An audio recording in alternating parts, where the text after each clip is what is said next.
Episode 248, The Truth. David put away his cell phone, looked at Leona and asked, "Leona, what are you doing here?" Leona sighed a little, sat down beside David and said, "We're husband and wife. Why shouldn't I come to see you?" Like David, Leona felt that their marriage was just as final as if the ceremony had been completed without interruption. Over the past 3 days, she had been worrying about the fact that she and David were sleeping apart. She thought he seemed very cold and awkward with her, and assumed that it was something to do with what his father, Retold, had said to him.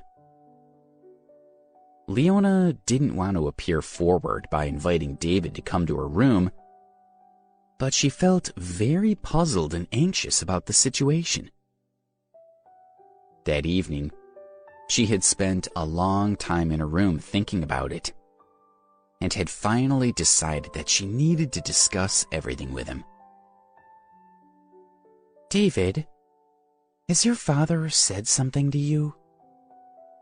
Leona decided to come straight out and ask him the question that was bothering her.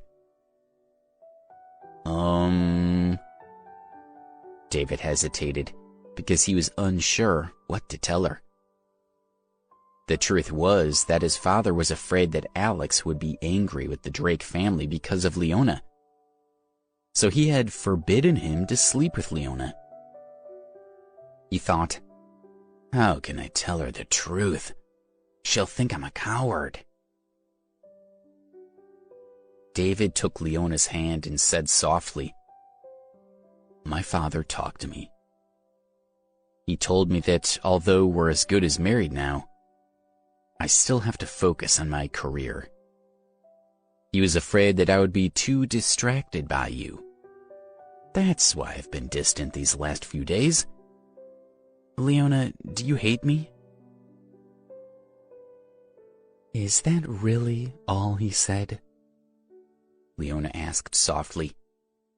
She had a feeling that things weren't as simple as David said. "Of course, how could I lie to you?" he replied. He rubbed her hand gently and looked at her small face, stunning eyes, long curled eyelashes, and snow-white neck. He thought that Leona was the most beautiful woman in the world. His heart skipped a beat, and he slowly stepped closer to her, hoping to kiss her plush lips. Leona's heart started to beat faster. She was worried that if she kissed David, things could get out of control. It would be her first time, and she didn't want it to happen like this. Just as he was about to kiss her, she said, "David, I'd like some coffee. Can you help me make some?" She wasn't ready. She needed to give herself a little time to prepare. "Of course. If you sit here, I'll go and make it." David was so impatient that he almost kissed her again. He knew that once they'd kissed, he could move things to the next stage, which he'd been anticipating for so long. For now, he had to contain his desire for a little longer. "You wait here and I'll make you a cup of coffee," he reiterated, then gave her a loving smile and walked out of the room. He walked into the kitchen and checked with Martha that his father was not currently at home. He was sure that he had gone to deal with the aftermath of the wedding, as he had done every day since his marriage. He couldn't help feeling happy about the situation now that Leona had come to see him. He had decided that he would consummate his marriage to Leona that night. He would simply make sure that she didn't tell his father. He thought, Leona is so uptight that she might be too reserved in bed. I'll ask the security guard to bring me some aphrodisiacs. He dialed the security guard's cell phone and asked him to send him some aphrodisiacs immediately. In David's room, Leona was sitting on the bed. Her heart was fluttering and her mind was confused. What would she do if David was too much for her? She thought, David saved me and we've experienced so much together. I do truly love him. And besides, he's my husband now. Of course he wants to sleep with me. It's perfectly normal. As she pondered over the situation, her cheeks blushed. Don't think about it too much, she warned herself. She saw a row of books on the desk. So, to distract herself, she walked over to look at them. She was interested to see what sort of books they were. She thought, I didn't know that David likes reading so much. I wonder what kind of books he reads. She picked up 2 books at random and saw they were both about business, so she put them down. Then, she noticed a battered little notebook amongst a row of neat books. It stood out, so she picked it up. When she saw the name Debbie written on the first page, something jolted in her memory. Debbie? That's the name of Alex's girlfriend. Why is her name on this notebook? Alex used to believe that I was his girlfriend. Is this notebook hers? She opened the first page and found that it was a diary. Leafing through the pages, Leona read about how difficult life had been for Debbie and all the unfortunate experiences that she had been through, and she was moved. She sympathized with Debbie and thought again about Alex. It was no wonder that he was so desperate to find her. She had been through so much. In her heart, her hatred for Alex lessened. Soon, she turned to the page dated April 2nd, the day that Alex and Debbie met for the first time. She read that Madison and her friends had humiliated Debbie in a restaurant, so she ran to Ramsey Lake. She was so desperate to end it all that she jumped into the lake. But before she drowned, a boy jumped in to save her. He told her that his name was Alex, and they ended up sitting on a rock eating risotto together. He gave her hope for the future. After reading about that day, Leona felt moved but also very puzzled. How could what happened between Alex and Debbie be similar to how she and David had met at Richmond University? Even the meal they had eaten was similar. Debbie and Alex had enjoyed risotto, while she and David had shared paella. Leona vaguely felt that something was wrong. She continued to read the diary. In the entry for April 13th, Debbie wrote that she didn't know why Alex wanted to steal money from Mr. Morgan. She hated him for that, but she knew she couldn't give up on him. She decided to leave school to work and get the money to pay back the school, feeling it was more important than even her own education. On April 17th, Debbie wrote that she had been eating corn and couldn't stop crying. It made her think of the time when her mother was sitting on the street selling corn, and she asked her to buy them hamburgers. She was furious with herself for having been so selfish. In the entry on April 20th, Debbie wrote that their school read out the top donations to the charity for the Poor Mountain Village children that day, and the one who donated the most was Alex.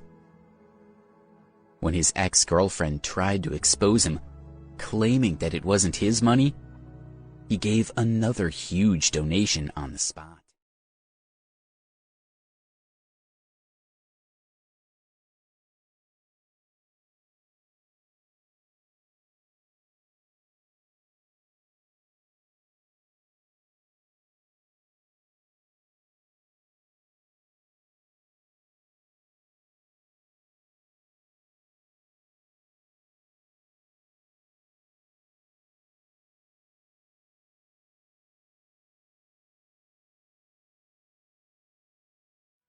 Leona became increasingly confused as she continued what to read.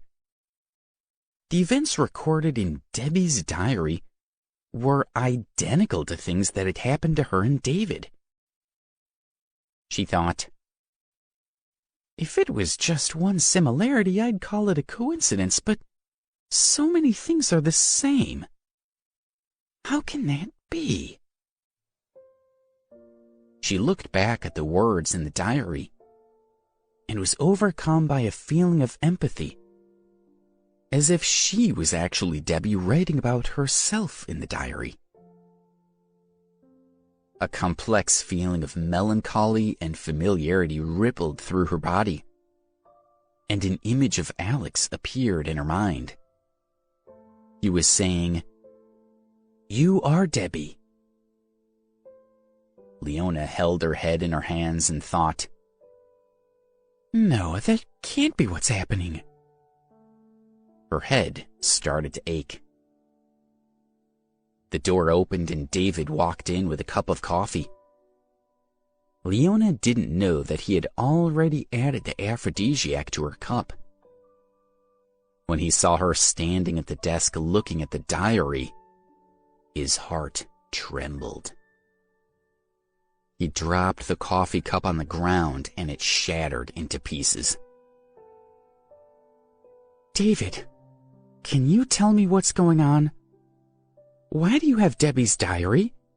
And why is everything that happened to her now happening in exactly the same way to us?" Leona was anxious to know the truth, and when she saw David drop the coffee cup, she was even more certain that he was keeping something from her. Well, I just found that diary in the street. I found it entertaining to read, so I kept it. I've finished with it now, so I'll chuck it out," David replied. He walked over to the desk, intending to get the diary and throw it in the trash. But Leona quickly grabbed the diary, looking at David, and then ran out of the room. She was convinced that David was hiding something. She had started to think that maybe she really was Debbie. According to her diary, Debbie only knew her mother, and she had died a few months previously. If she was Debbie, then what relation was she to Charles Marvel? She had so many questions that she needed answers to. She felt she couldn't save her life until she found out who she really was. Leona left the house and took a cab to Arlington Heights.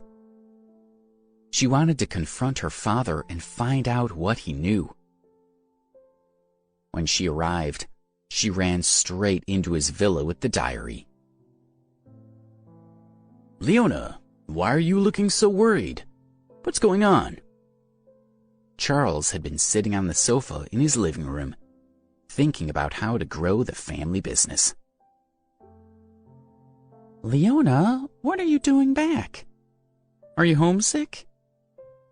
Lindsay heard the noise and came out of her room. Leona stood in front of her father and asked, "Dad, are you hiding something from me?" Charles avoided making eye contact with her as he replied, "What are you talking about? I'm your father. What would I hide from you? You're tired and overwhelmed. Try to relax. Why don't you stay here tonight and rest?" Leona summoned up all of her courage and said, "Dad, I can tell you're lying to me. You are, aren't you? I need to know whether I'm really your daughter." If she really was Debbie, then her mother was a woman named Carla Clifton, and she had no father. Therefore, Charles couldn't be her real dad. "Leona, don't talk nonsense. How could I not be your father?" Charles answered hastily. Lindsay embraced her and said anxiously, Leona, how could you ask Dad that? Of course you're my sister. Stop thinking such crazy things. Leona looked at her father and asked, Dad, can you tell me who Carla Clifton is? She was convinced that he was hiding something, and that it had to do with who she really was. She wanted to know what he was hiding. Carla Clifton. Hearing that name, Charles's heart skipped a beat. Has her memory come back? He wondered. He tried to calm down as he looked at Leona. His hands were clenching involuntarily. Dad, I have the right to know my past. I will never be happy until I know the truth. Maybe one day I'll remember everything and then I'll hate you for not being honest with me. Please tell me who I really am. Am I really Debbie or not? Charles was shocked. He realized that although her memory hadn't come back, Leona had already worked out a lot of what he had been keeping from her. It was clear that he could no longer hide the truth. He lowered his head, closed his eyes, and sighed. He was silent for a long time before he finally said, Leona, you only arrived in our house 4 months ago.